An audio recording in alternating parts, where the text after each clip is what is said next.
हाँ ठीक है सर। चलो, तो यहाँ पे आपके सामने पीडीएफ आ गई है। Yes sir. चलो, good evening all of you. तो हम लोगों ने इकोनॉमिक्स स्टार्ट की थी। इकोनॉमिक्स के अंदर हम लोगों ने डिमांड का चैप्टर स्टार्ट किया था, और अगर आप ध्यान से देखोगे तो डिमांड के अंदर ऑलरेडी हम लोग बहुत कुछ कवर कर चुके हैं। जैसे कि हमने क्या कवर किया डिमांड के अंदर, सबसे पहले मीनिंग कवर कर लिया। डिमांड का मीनिंग क्या है ये हम लोग कर चुके हैं। उसके बाद आपका इंडिविजुअल डिमांड कैसे डिटरमाइन की जाती है ये हम लोग टॉपिक कर चुके हैं।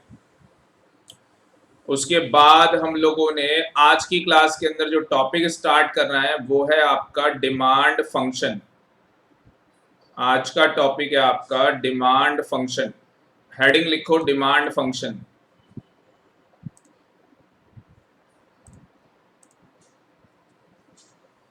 अब समझो डिमांड फंक्शन क्या है। डिमांड फंक्शन को समझो क्या है, पहले प्लीज लिखना मत, पहले समझ लो।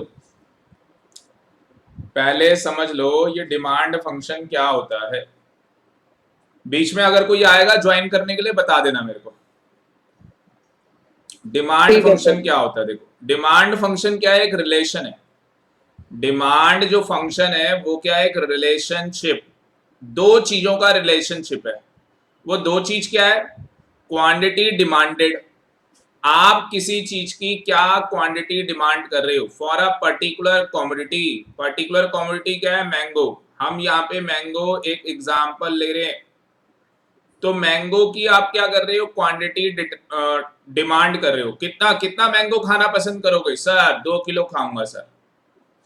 खाते हो मैंगो, खाते हो? Yes sir. हाँ, 2 किलो खाएगा भाई दीपांशु, 2 किलो मैंगो खाएगा। तो मैंगो आप 2 किलो खाओगे, बहुत अच्छी बात है। पर फैक्टर्स कौन से हैं जो इसको इन्फ्लुएंस करेंगे? कौन से ऐसे फैक्टर हैं जो इसको इन्फ्लुएंस करेंगे, मुझे बताओ। क्या क्या प्राइस चेक करोगे, नहीं चेक करोगे? खाना तो है तुम्हें 2 किलो, प्राइस चेक करोगे नहीं करोगे? तो करेंगे प्राइस सर। एक फैक्टर है, प्राइस एक फैक्टर है। क्या मुझे बताओ, प्राइस ऑफ रिलेटेड गुड्स भी देखोगे? अच्छा, मैंगो के अलावा तुम कह रहे हो भाई मैंगो के अलावा और क्या खाना पसंद करोगे? मैंगो नहीं मिलेगा तो क्या खाओगे? मैंगो नहीं मिलेगा तो सर क्या खाओगे? बनाना। बनाना। क्या बात है भाई, तो बनाना खाओगे। तो मैंगो नहीं मिलेगा तो बनाना खाएंगे। तो केले खाएगा भाई हमारा। कितना केला खाएगा सर? ज्यादा नहीं, 6 केले तो सर खा ही जाऊं। तो कहानी क्या है भाई, price of related goods. Mango के साथ साथ तुम क्या देखना पसंद करोगे, केले का प्राइस क्या चल रहा है। अब मान लो, प्रैक्टिकल एग्जांपल ले रहे, 1 दर्जन, 1 दर्जन केले जो है वो आ रहे हैं भाई साहब आपके, हाँ वही आ रहा है, सेम रेट चल रहा है 50 रुपए। ठीक है, 1 दर्जन 50 रुपए आ ही जा रहा है। तो 12 केले आ जाएंगे भाई 50 रुपए में। और मैंगो भी भाई यही रेट चल रहा है सेम, 50 रुपए का 1 किलो मैंगो। तो ये दर्जन में, वो किलो में कोई दिक्कत नहीं है। तो आप कहीं ना कहीं प्राइस ऑफ रिलेटेड गुड्स देखोगे। अब मैं यहाँ पे कहानी में ट्विस्ट करता हूँ, जो प्रैक्टिकल लाइफ में चल रहा है मैं थोड़ा सा चेंज करता हूँ। मान लो कि अगर मैंगो आपको 30 रुपए केजी मिलने लग जाए, मैंगो मिलेगा 30 रुपए केजी, तो फिर बनाना खाओगे या मैंगो खाओगे, बोलो बेटा। मैंगो खाऊंगा सर। हाँ, मैं भी मैंगो खाऊंगा, बिल्कुल सही बात है भाई। 30 रुपए में मैंगो मिल रहा है 1 किलो, यहाँ 50 रुपए में मिल रहा है। 10 रुपए और डालूंगा, 2 किलो आ जाएगा मैंगो। कहाँ दिक्कत आ रही है? क्या टेस्ट और प्रेफरेंस भी मैटर करेगा ही नहीं करेगा? करेगा। क्या इनकम ऑफ कंज्यूमर मैटर करेगा ही नहीं करेगा? करेगा। क्या फ्यूचर में प्राइस चेंज होगा? क्या ये चीज मैटर करती है नहीं करती है? करती है। तो कहने का मतलब ये है कि आपको एक तरफ खाना है मैंगो और दूसरी तरफ आप खाना चाहते हो बनाना। तो कहानी ये है बच्चों कि इसके अंदर प्राइस के अलावा देखोगे तो बहुत सारे फैक्टर हैं। प्राइस तो है, पर प्राइस के अलावा रिलेटेड गुड्स भी है, इनकम भी है, टेस्ट भी है, और एफ से क्या है, एफ से हाँ जी, expectation of changes in the price in future. ठीक है जी। तो एक बार नोट्स बना लोगे ना, अब इसके डिमांड फंक्शन लिख लोगे ना, क्या लिख के आना है, बस इतना ही लिख के आना है जो ये बोल्ड में लिखा हुआ है, जो बोल्ड में लिखा है इतना ही लिख के आना है, और उसके बाद ये वाला छाप देना, उसके बाद ये छाप देना। ठीक है। ये जो फॉर्मूला है ये छापना है, उसके बाद ये फॉर्मूला छाप देना, बस काम हो जाएगा आपका।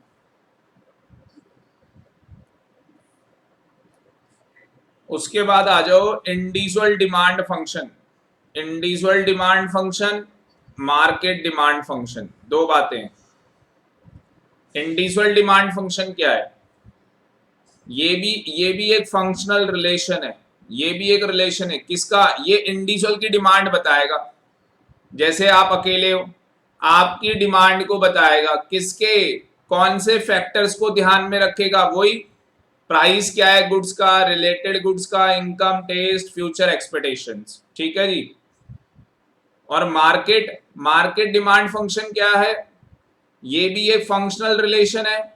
मार्केट डिमांड और फैक्टर अफेक्टिंग मार्केट डिमांड, ये मार्केट की बात कर रहा है। अब जिस आदमी से हम केला लेने जा रहे हैं, जिस आदमी से मैं बनाना परचेज करने जा रहा हूं, जिस बंदे से मैं मैंगो परचेज करने जा रहा हूं, वो कौन है? दुकानदार। दुकानदार क्या कर रहा है भाई?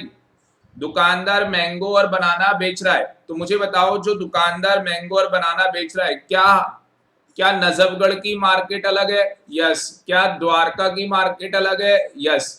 तो यहाँ मार्केट की बात की जा रही है। नजफगढ़ के अंदर क्या मार्केट चल रही है भाई? बनाने की क्या डिमांड चल रही है? द्वारका में क्या डिमांड चल रही है? तो ये वो फैक्टर हैं जिनके ऊपर डिमांड क्या करती है? अफेक्ट करती है, मतलब चेंज होती है। इन फैक्टर्स की वजह से डिमांड क्या होती है? चेंज। देखो ये सारे फैक्टर वही है, बस अब जो फैक्टर है उनमें क्या बदल गया? मार्केट। बात मार्केट की हो रही है। पहले बात किसकी हो रही थी? दीपांशु की। पहले हम लोग बात एक इंडिविजुअल की कर रहे थे। पहले जो हम बात कर रहे थे एक इंडिविजुअल की बात कर रहे थे। अब हम बात किसकी कर रहे हैं भाई? नजफगढ़ मार्केट। किसकी बात कर रहे हैं? द्वारका मार्केट। इसको बोलते हैं मार्केट डिमांड फंक्शन। दीपांशु समझ में आ गया? Yes sir. नेक्स्ट टॉपिक लिखो, डिमांड शेड्यूल। डिमांड शेड्यूल क्या होता है? डिमांड शेड्यूल लिखो।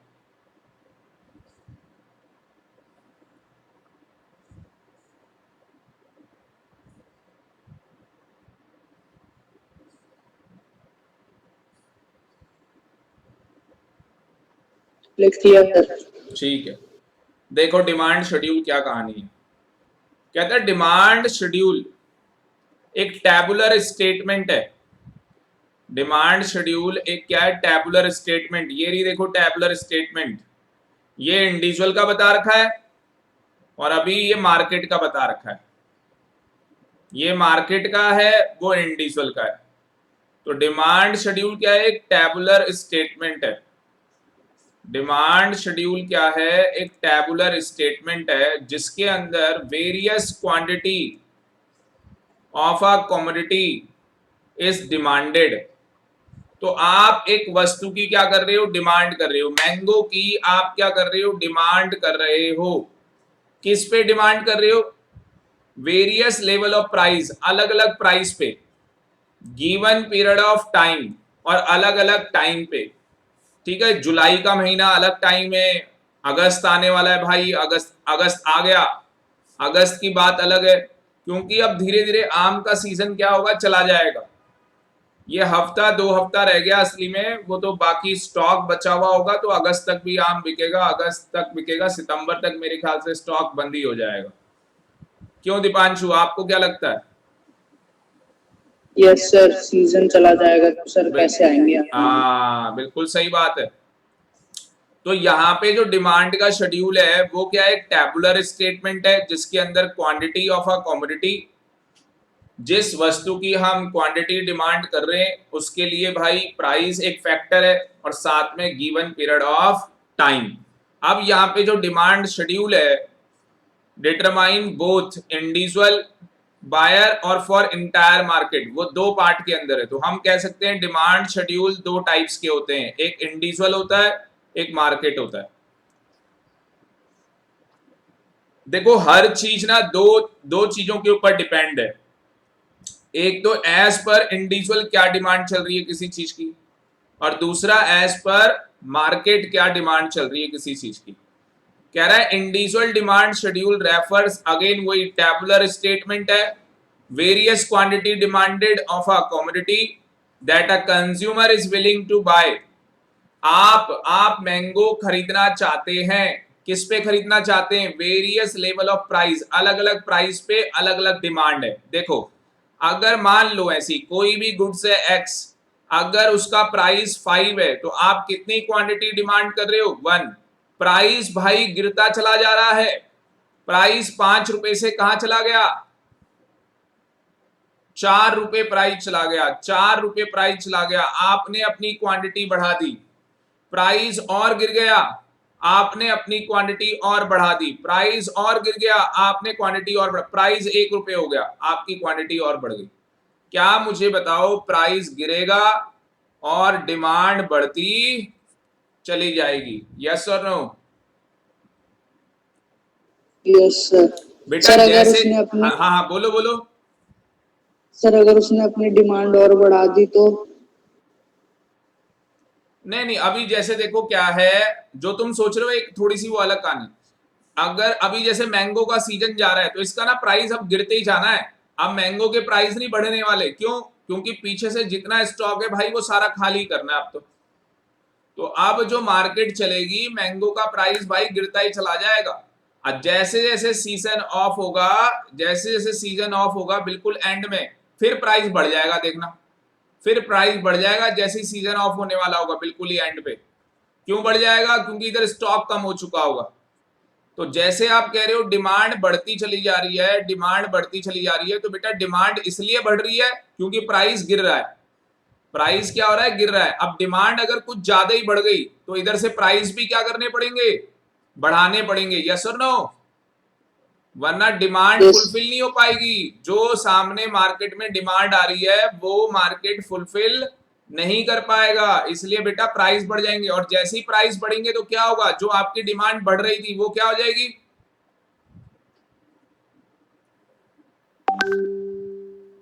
वो आपकी डिमांड गिरने लग जाएगी, वो आपकी डिमांड क्या हो जाएगी, गिरने लग जाएगी। बात समझ में आ रही है?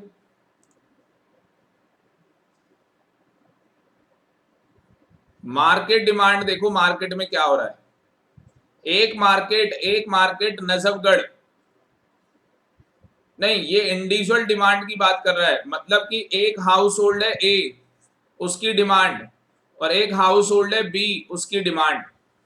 ये हो गया तुम्हारा घर और ये तुम्हारे दोस्त का घर। जब सारे घर की डिमांड को हम क्या करेंगे, प्लस करेंगे, तो वो क्या बन जाएगी, मार्केट डिमांड बन जाएगी। सारे घर की डिमांड को प्लस करेंगे तो वो क्या बन जाएगी, मार्केट डिमांड बन जाएगी। 5 रुपए के प्राइस में एक घर क्या करता है, 1 यूनिट लेता है, दूसरा वाला क्या करता है, 2 यूनिट। जैसे जैसे प्राइस गिर रहा है दोनों घर अपनी यूनिट बढ़ाते चले जा रहे हैं।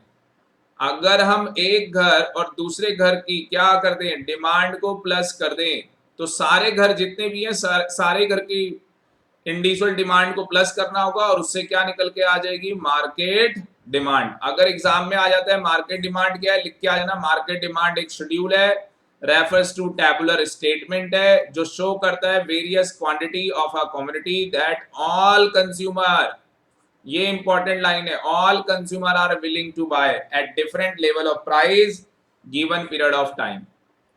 इंडिविजुअल डिमांड शेड्यूल में भी यही लाइन थी same, refers to tabular statement showing quantity of a commodity is demanded by an individual is willing to buy at different level of price given period of time, दोनों की definition copy paste same, बस यहाँ change आ जाएगा, बस यहाँ पे change आ जाएगा। समझ में आ गया? Yes sir. हाँ तो बेटा ये एग्जाम के लिए लिख लोगे, एक एक नंबर का आना है। ये मार्केट डिमांड शेड्यूल क्या है, एक एक नंबर का आना है। ये शेड्यूल भी बनाने को नहीं आएगा, ये शेड्यूल भी बनाने को नहीं आएगा। तो बस अभी तक जितना पढ़ाया है क्या करना है, डिमांड फंक्शन लिखना है भाई। डिमांड फंक्शन क्या होता है, इसका फॉर्मूला लिख देना डिमांड फंक्शन का। उसके बाद individual demand function, market demand function, topic खत्म। उसके बाद डिमांड शेड्यूल, फिर बता देना दो डिमांड शेड्यूल होते हैं, ये डिमांड शेड्यूल बस एक्सप्लेन कर देना। टेबल बनाने की कोई जरूरत नहीं है, पेपर में आएगा भी नहीं। टेबल बनाने की कोई जरूरत नहीं है, पेपर में आएगा भी नहीं।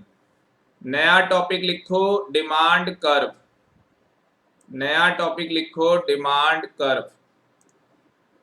डिमांड कर्व क्या होती है, डिमांड कर्व, ये ढंग से समझना, ये इंपॉर्टेंट है, इसको ढंग से समझना, ये इंपॉर्टेंट है। डिमांड कर्व इंपॉर्टेंट है।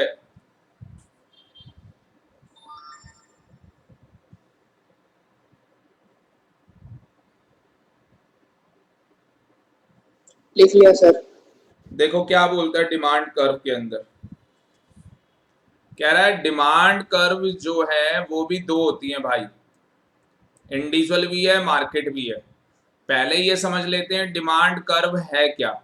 तो डिमांड कर्व क्या है, ग्राफिकल रिप्रेजेंटेशन है। डिमांड कर्व टैबुलर नहीं है, टैबुलर में क्या होता है, हम एक वो बनाते हैं, स्टेटमेंट बनाते हैं। यहाँ पे ग्राफिकल रिप्रेजेंटेशन करेंगे, इसको ग्राफिकल रिप्रेजेंटेशन बोलते हैं।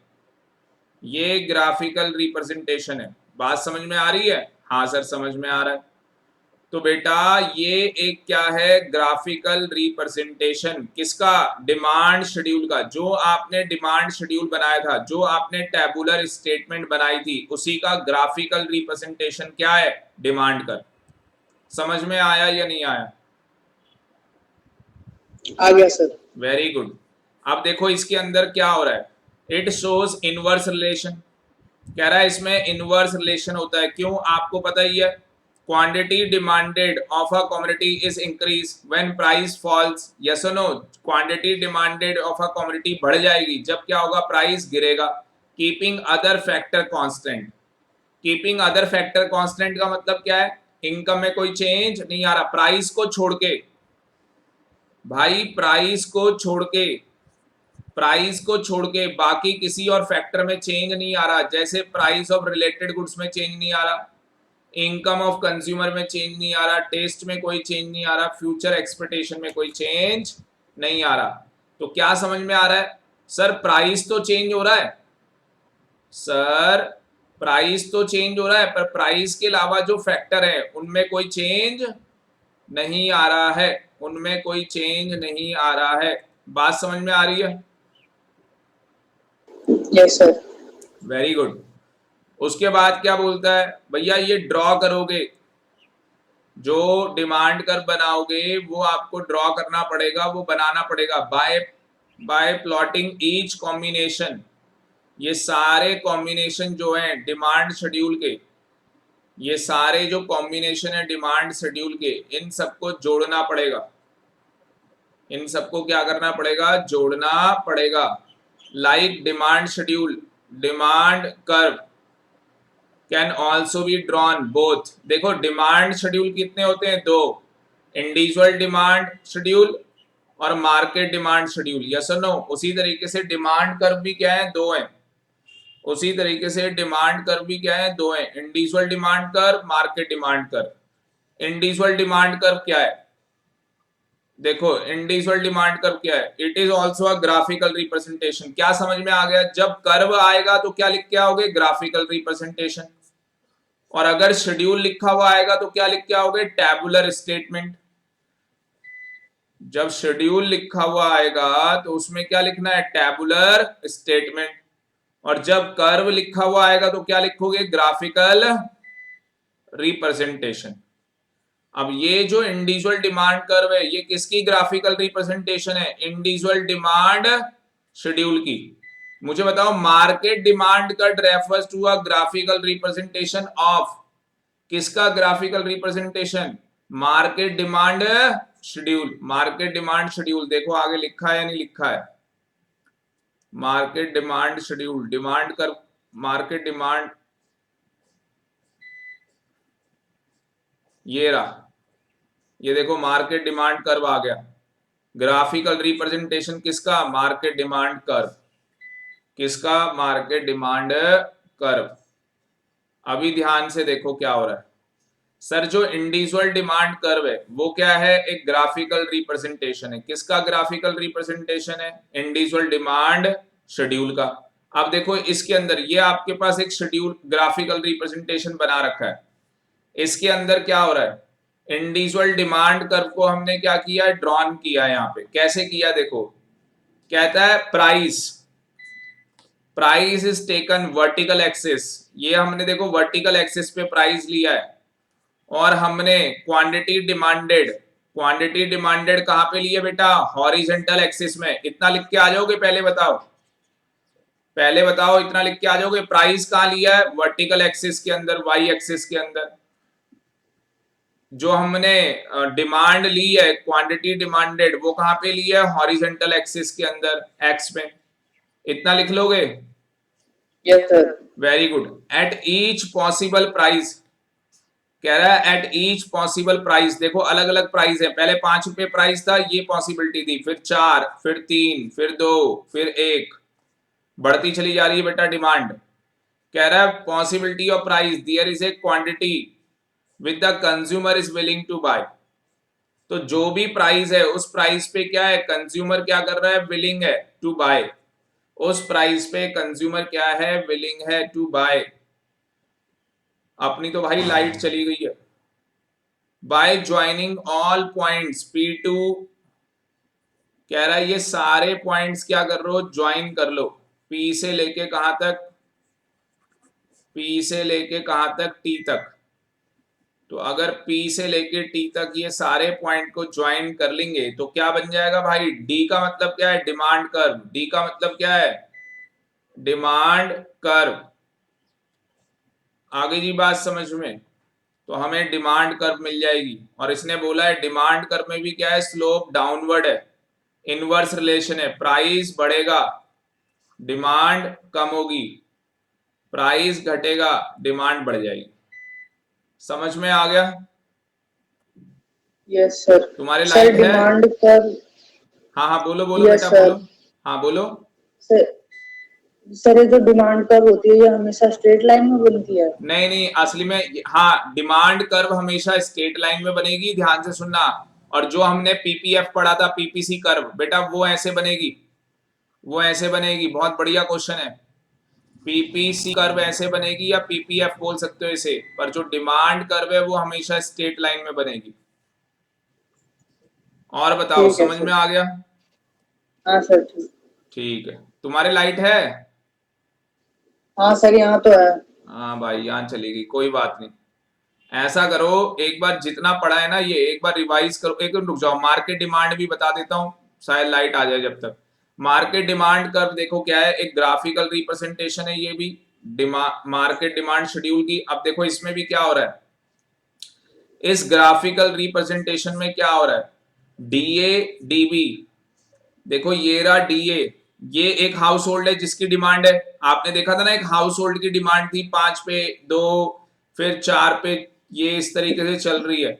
और ये दूसरा हाउस होल्ड है जिसकी डिमांड है। भाई दूसरा हाउस होल्ड ज्यादा डिमांड कर रहा है तो हो सकता है ना उसकी इनकम ज्यादा हो, ठीक है ना, या फैमिली मेंबर ज्यादा हो। तो इन दोनों को जोड़ के क्या होगा बताओ? डीए और डीबी को जोड़ के क्या बनेगा?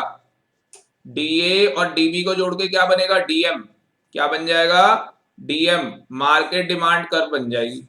अगर मैं एक हाउस होल्ड डीए और दूसरा हाउस होल्ड डीबी, अगर दोनों की डिमांड को जोड़ दूं तो क्या मार्केट डिमांड आ जाएगी? नहीं आ जाएगी? आ जाएगी। बात समझ में आ रही है? Yes sir. यहाँ पे भी यस सर। बेटा स्लोप डाउनवर्ड होगा due to inverse relation, price और क्वांटिटी। अगेन प्राइस बढ़ेगा, डिमांड कम, वही सेम है। एक बार पढ़ के देख लो, एक बार पढ़ के देख लो। Yes sir. चलो बेटा आगे देखो फिर। अब हमारे पास अगला टॉपिक आ जाता है, पढ़ो क्या हेडिंग लिखी है।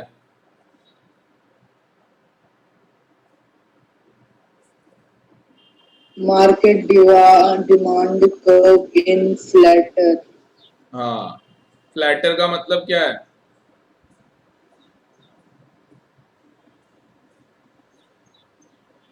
पता नहीं सर। सोचो सोचो सोचो, क्या हो रहा है यहाँ पे, डिमांड क्या हो रही है यहाँ पे?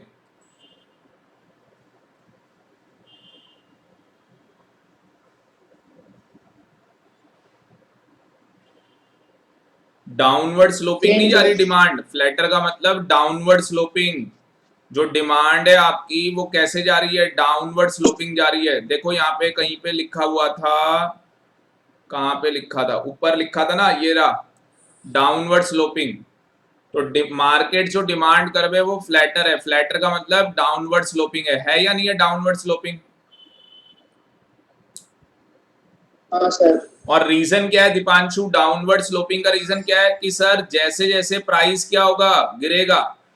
सर जैसे जैसे प्राइस गिरेगा, ये देखो प्राइस गिरता चला जा रहा है और इधर क्वांटिटी क्या होती चली जाएगी, बढ़ती चली जाएगी।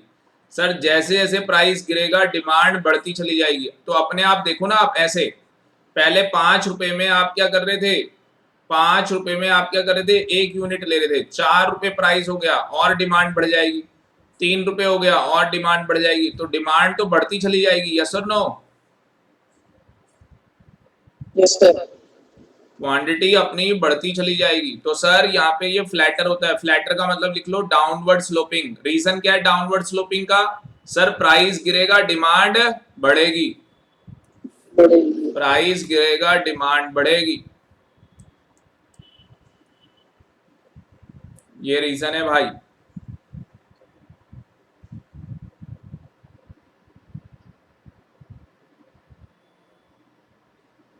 बताओ कोई डाउट?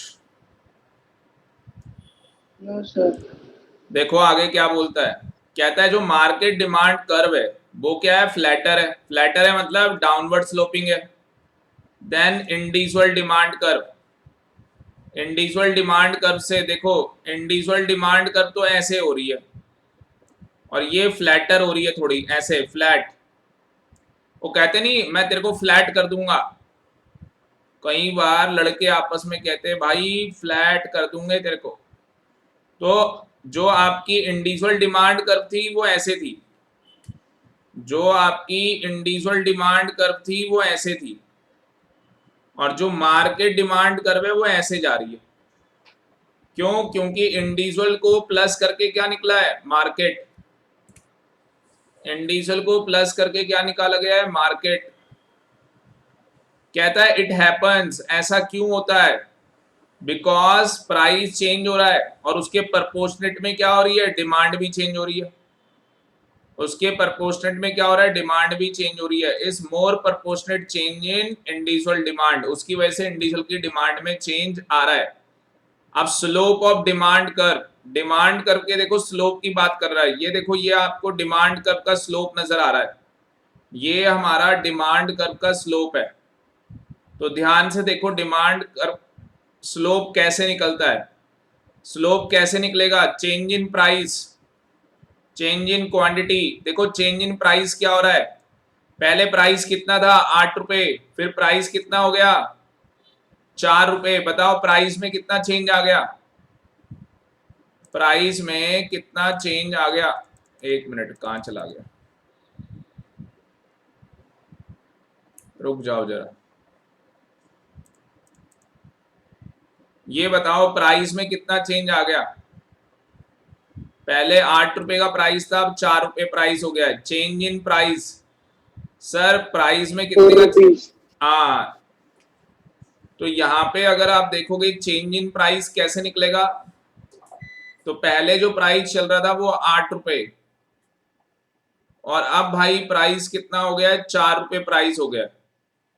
मुझे बताओ प्राइस जो है वो कम हो रहा है या ज्यादा हो रहा है? कम हो रहा है। कम हो रहा है। अगर प्राइस कम हो रहा है तो बेटा नेगेटिव नेगेटिव में जाएगा। कैसे जाएगा बताता हूं। जैसे क्वांटिटी देखो, पहले 2 यूनिट की थी, जब प्राइस 8 रुपए था तो 2 यूनिट थी। जब प्राइस क्या हो गया, 4 रुपए हो गया, तो यहाँ पे हमारी क्वांटिटी क्या हो गई, बढ़ गई। क्या मैं बोल सकता हूं प्राइस अगर कम होता है, अगर प्राइस कम हो रहा है तो डिमांड बढ़ रही है। Answer is yes yes. Sir. क्या मैं बोल सकता हूं डिमांड पॉजिटिव वे में जा रही है, प्राइस नेगेटिव में जा रहा है। Yes sir. Very good. तो बेटा यहाँ पे जो डिमांड कर्व है वो इस तरीके से निकलेगी। डिमांड कर्व है जो वो इस तरीके से निकलेगी, -2 आएगा। माइनस का मतलब क्या है यहाँ पे, due to inverse relation, price और डिमांड में इनवर्स रिलेशन के कारण जो हमारी डिमांड कर्व का जो स्लोप है डाउनवर्ड, वो क्या होता है, स्लोप नेगेटिव होता है। वो स्लोप क्या होता है, नेगेटिव। नेगेटिव कैसे आया, 4 - 8, तो ये आ गया -4, और नीचे क्या है 2, तो ये आ जाएगा आपका -2। आपने ये देखना है कि जो प्राइस है, आपने ये देखना है प्राइस अगर फॉल हो रहा है तो नेगेटिव में आंसर आएगा, और अगर प्राइस बढ़ रहा है तो आंसर पॉजिटिव में आएगा। बस ये चीज ध्यान रखना, बस इसको ध्यान रखना, और कुछ नहीं है ध्यान रखने वाला। Slope of demand curve measure flatness और steepness of the demand curve, so it is based on absolute change in price and quantity। तो जो डिमांड कर्व मेजर होगी वो किसके अकॉर्डिंग मेजर होगी, डिमांड कर्व, जो भी चेंज आएगा प्राइस में और क्वांटिटी में उसके अकॉर्डिंग वो क्या की जाएगी, मेजर की जाएगी। तो ये आपका ये टॉपिक भी खत्म हो जाता है। एक बार इसे भी पढ़ के देख लो फटाफट, स्लोप ऑफ डिमांड कर्व। आगे बड़ा इंटरेस्टिंग टॉपिक आ रहा है, बहुत मजा आ जाएगा। आगे आगे बहुत इंटरेस्टिंग टॉपिक हमारे पास आ रहा है, और ये इंटरेस्टिंग टॉपिक क्या है, लॉ ऑफ डिमांड। लिखो, मेरा फेवरेट टॉपिक है लॉ ऑफ डिमांड। भाई मजा आ जाता है लॉ ऑफ डिमांड में। लॉ ऑफ डिमांड का देखो क्या मतलब, लॉ का मतलब क्या है, एक प्रिंसिपल बना दिया भाई डिमांड ने। डिमांड का एक सिद्धांत बन गया कि अगर प्राइस बढ़ेगा, अगर प्राइस बढ़ेगा तो डिमांड कम हो जाएगी, कहानी खत्म। पर यहां पे एक और बात सबसे ज्यादा इंपॉर्टेंट है कि यहाँ पे प्राइस और डिमांड की बात की जा रही है। मतलब कि डिमांड के साथ बस एक ही चीज का रिलेशन रखा गया, प्राइस का, पर इसके अलावा अदर फैक्टर्स भी तो होते हैं। प्राइस के अलावा भी तो अदर फैक्टर होते हैं जिनकी वजह से डिमांड में चेंज आता है। जैसे इनकम, इनकम को वाई से डिनोट करते हैं इकोनॉमिक्स में। जैसे price of related goods, taste of consumer, future expectations, yes और नो। Yes sir. हाँ वेरी गुड। तो बेटा केवल प्राइस से ही सब कुछ नहीं होता, प्राइस के अलावा भी क्या है, अदर फैक्टर्स होते हैं जिनकी वजह से डिमांड में क्या आता है, चेंज। पर लॉ ऑफ डिमांड में क्या है, एक ही फैक्टर लिया गया है, और वो क्या लिया गया है, प्राइस। प्राइस के अलावा किसी और फैक्टर को उसने नहीं लिया, ये फैक्टर उन्होंने नहीं लिए, तो उन्होंने एक ही फैक्टर ले रखा है बस, प्राइस। उसके अलावा कोई फैक्टर उन्होंने नहीं ले रखा। देखो अजम्पशन भी क्या ले रखी है, क्या क्या चीज अज्यूम कर रखी है। कह रहा है price of substitute goods do not change, कह रहा है सब्सिट्यूट गुड्स का प्राइस चेंज नहीं हो रहा। कॉम्प्लीमेंट्री गुड्स का प्राइस भी कांस्टेंट है। इनकम जो है कंज्यूमर की वो भी सेम है। फ्यूचर एक्सपेक्टेशन में प्राइस में कोई चेंज नहीं आ रहा, टेस्ट में कोई चेंज नहीं आ रहा। मैंने पहले ही नहीं बता दिया आपको कि इन चीजों में कोई चेंज ही नहीं है। मैंने रिलेटेड भी पहले ही बता दिया, रिलेटेड में दोनों आ जाएंगे, सब्स्टिट्यूट कॉम्प्लीमेंट्री। देखो कितने पॉइंट हो जाएंगे, इनकम, इनकम ये रहा, price of related, substitute complementary, substitute complementary ये रहा, फ्यूचर एक्सपेक्टेशन ये रहा फ्यूचर, टेस्ट ये रहा टेस्ट। मैंने तो पहले ही बता दिया आपको अजम्पशन। इसके अंदर लॉ ऑफ डिमांड में बस एक ही फैक्टर लिया जाता है, वो ही प्राइस। और प्राइस के अलावा बताओ कौन से फैक्टर होते हैं, और अदर 5 फैक्टर होते हैं। बोलो जोर से बोलो, 5 फैक्टर होते हैं। पहला इनकम होती है, दूसरा प्राइस ऑफ रिलेटेड गुड्स होता है, सब्स्टिट्यूट होता है, कॉम्प्लीमेंट्री होता है, फ्यूचर एक्सपेक्टेशंस होती हैं, टेस्ट एंड प्रेफरेंस होता है। तो ये सारे फैक्टर में चेंज नहीं आ रहा, ये सारे फैक्टर्स में चेंज नहीं आ रहा।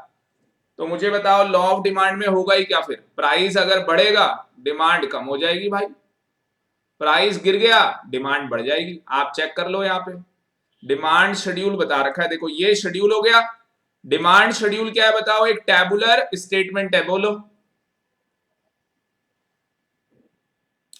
Demand schedule is a tabular statement showing quantity of a commodity which can be demanded at a given price and other factors are remain constant।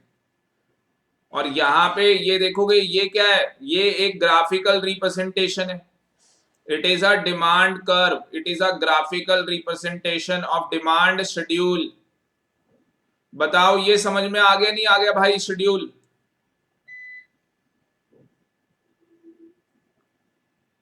Yes sir. Demand curve slope downward from left to right, left to right, yes, indicating inverse relation. वही बातें चल रही है यार। और other factors are keeped constant, other factor क्या है? Constant है। अब देखो क्या क्या इंपॉर्टेंस है, ये आपका होमवर्क है, ये पढ़ लेना, इसमें कुछ नहीं है, पेपर के लिए इंपॉर्टेंट भी नहीं है, इसको इंपॉर्टेंट मार्क भी मत करना, बस एक बार ऐसे कर लो, इसको एक बार पढ़ के बस खत्म करो। उसके बाद आप आ जाओ, ये हम बाद में करेंगे, इसको लिखो, ये बाद में करेंगे पेंडिंग, इसको पेंडिंग लिख लो। असली में ये अभी टॉपिक समझ में नहीं आएगा, ये समझ में आएगा जब कंज्यूमर इक्विलिब्रियम करवा दूंगा, जब कंज्यूमर इक्विलिब्रियम करवा दूंगा तो जाके समझ में आएगा ये टॉपिक क्या है। उसके बाद आगे चलोगे, reason of law of demand. Reason क्या है लॉ ऑफ डिमांड के? ये इंपॉर्टेंट है भाई, क्या रीजन है लॉ ऑफ डिमांड के? तो लॉ ऑफ डिमांड क्या है वो आपको पता लग गई, प्राइस गिरता है डिमांड बढ़ती है। Law of diminishing marginal utility, आपको पता है यूटिलिटी क्या होती है? यूटिलिटी का मतलब होता है कंजम्पशन पावर, यूटिलिटी का मतलब होता है कंजम्पशन पावर। क्या मुझे बताओ हर इंडिविजुअल की एक कंजम्पशन पावर होती है नहीं होती, या आप अनलिमिटेड खा सकते हो? नहीं सर। वेरी गुड बेटा। तो हर आदमी की क्या है? कंजम्पशन पावर है, ठीक है। अब ध्यान से मुझे बताओ, तुम क्रिकेट खेल के आए, फुटबॉल खेल के आए भाई, तुम्हारा बहुत मन कर रहा था समोसे खाऊंगा, ब्रेड पकोड़े खाऊंगा, तुम्हारा बहुत मन कर रहा था भाई। जैसे जैसे तुम खाते चले जाओगे तुम्हारी कंजम्पशन का लेवल कम होता चला जाएगा या गिरता चला जाएगा?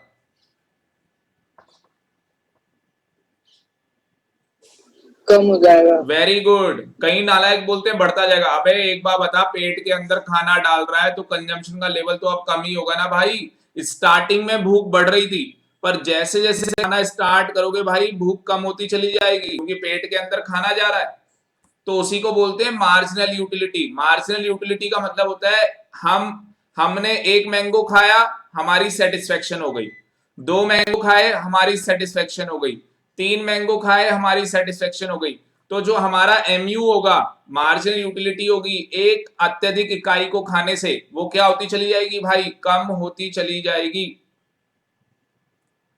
Law of diminishing marginal utility state that, sorry, MU बढ़ता चला जाएगा आपका, आपकी वो कम होती चली जाएगी, यूटिलिटी कंजम्पशन पावर कम हो रही है आपकी, एमयू तो आपका बढ़ता चला जाएगा, क्योंकि एमयू में तो आप क्या करते हो? प्लस करते रहते हो कि भैया एक मैंगो खाया आपको ये सेटिस्फेक्शन मिली, 2 मैंगो खाए ये satisfaction milli.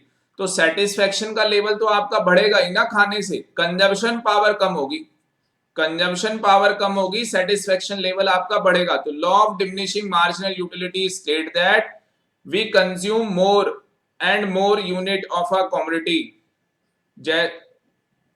Law of diminishing marginal utility state that we consume more and more unit of a commodity, utility derived from each successive unit goes on decreasing। देखो वो आ गया ना, जो भी यूटिलिटी ड्राइव होगी मतलब जो आपकी कंजम्पशन पावर होगी, सक्सेसिव यूनिट का मतलब जो आप एक अत्यधिक इकाई का उपभोग कर रहे हैं, जो आप एक एक्स्ट्रा मैंगो खाते चले जा रहे हैं, तो उससे क्या हो रहा है? वो आपकी जो कंजम्पशन पावर है वो डिक्रीज होती चली जा रही है। So demand of a commodity depends upon utility. If consumer get more satisfaction, he will pay more। अगर उसको सेटिस्फेक्शन ज्यादा मिल रही है तो वो ज्यादा पे करने के लिए तैयार है। रेडी वाला बर्गर, डोमिनोज वाला बर्गर भाई, ओ सॉरी मैकडी वाला बर्गर, मैकडी वाले बर्गर के लिए वो 50 रुपए देने के लिए क्यों तैयार है? क्योंकि उसका सेटिस्फेक्शन लेवल जो है वो हायर है।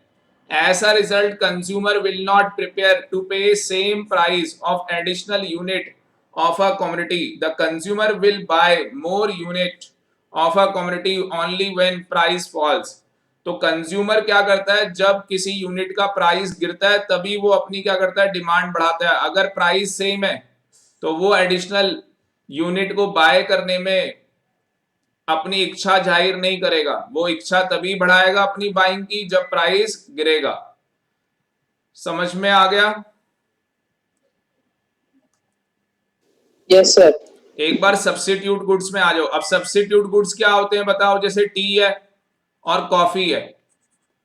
भैया अगर टी का प्राइस पहले 10 रुपए था और फिर प्राइस 20 रुपए हो जाएगा, प्राइस बढ़ गया, तो आपको नहीं लग रहा इधर कॉफी की डिमांड बढ़ जाएगी? कॉफी की डिमांड बढ़ जाएगी। क्यों? क्योंकि टी का प्राइस बढ़ रहा है और कॉफी का प्राइस बढ़ नहीं रहा। टी का प्राइस बढ़ रहा है और कॉफी का प्राइस बढ़ नहीं रहा। तो अगर टी का प्राइस बढ़ेगा तो उधर किसकी डिमांड बढ़ जाएगी? कॉफी की। कल मैंने बताया होगा सब्स्टिट्यूट गुड्स में डायरेक्ट रिलेशन होता है। कल मैंने बताया होगा सब्स्टिट्यूट गुड्स में डायरेक्ट रिलेशन होता है। Substitution effect refers to substituting one commodity in place of other. It become cheaper. Price of given commodity falls. It becomes relatively cheaper as compared to substitute. Assume no change in price of substitute. अब देखो यहाँ पे example भी दे रहा है। Example पढ़ दो क्या हो रहा है। कह रहा है आपके पास पेप्सी है, पेप्सी का प्राइस गिर गया, कोक के प्राइस में कोई चेंज नहीं आ रहा। कोक के प्राइस में कोई चेंज नहीं आ रहा। आपको नहीं लग रहा पेप्सी सस्ती हो गई मार्केट में? अगर पेप्सी सस्ती हो गई तो उसकी डिमांड क्या हो जाएगी? बढ़ जाएगी, क्योंकि वो कोक का क्या है? सब्स्टिट्यूट है। सेम इनकम की कहानी। पहले क्या करते थे हम? 4 चॉकलेट लेते थे 10 रुपए की एक, तो 40 रुपए हमारे खर्च हो रहे हैं। If price of chocolate falls ₹2.8 each, अगर प्राइस फॉल हो गया, then same money income Isha will buy 5 chocolate. क्यों? अब 5 ले सकती ना भैया, इनकम तो 40 रुपए की है, इनकम तो 40 रुपए की है। पर यहां पे क्या हो रहा है? देखो, income effect demand when real income of consumer changes. अगर कंज्यूमर की रियल इनकम चेंज होती है ड्यू टू, देखो कंज्यूमर की इनकम कैसे चेंज हो रही है। पहले हम लोग मैंगो लेने जा रहे थे, 50 रुपए का 1 केजी आ रहा था भाई, अब 25 रुपए का 1 केजी आ रहा है। तो मुझे बताओ, क्या वो बंदा 2 केजी नहीं खरीद लेगा? दीपांशु,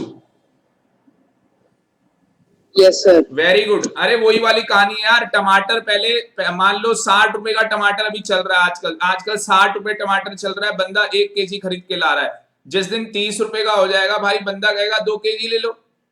और अगर मान लो वो 2 केजी नहीं भी लेता, मान लो 2 केजी नहीं लेता, वो 1 केजी लेता है, तो भी तो भाई उसे 60 की जगह 1 केजी 30 रुपए में मिल गया। 30 रुपए वो और किसी में यूज कर लेगा। यस और नो?